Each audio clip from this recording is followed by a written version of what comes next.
Eyewitnesses say they kept seeing sparks and hearing loud bangs. KOMU8's James Packard spoke to people there and joins us live from the hospital with more on what they had to say.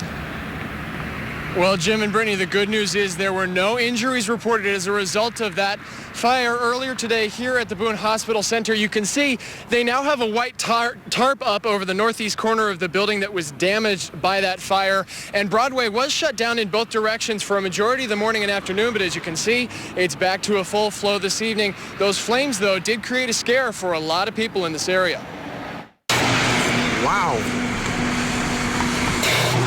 The worst place for a fire to happen is a hospital. But at 9:30 this morning, that's exactly what happened.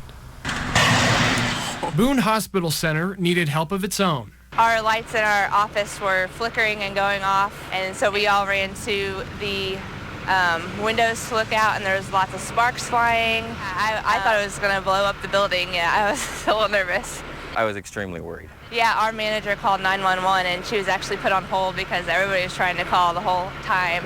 I actually had a friend who was staying in the hospital, and so just after the event, I called him up and asked him what was going on, and kiddingly, he told me they were wheeling him out immediately. But no evacuation was needed, and fire crews arrived in just 4 minutes.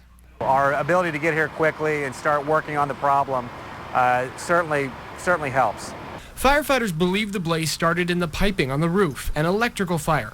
Crews got it under control in minutes. This is what we do every day. No one was hurt, but the scare put a few things in perspective.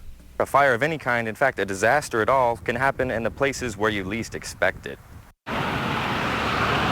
Well, what you can't see because of that tarp is that firefighters did end up removing a large part of the brick facade of the hospital to get better access to a hot spot of the fire.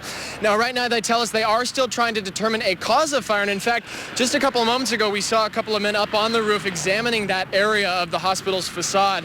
Now, Boone Hospital Center did not want to talk to us on camera, but they did release this statement, quote, "We appreciate the rapid response and actions taken by our hospital staff, the Columbia Fire Department, the Columbia Police Department, and other local emergency responders." And they also described the situation as, quote, "minor." Reporting live in Columbia, James Packard, KOMU 8 News.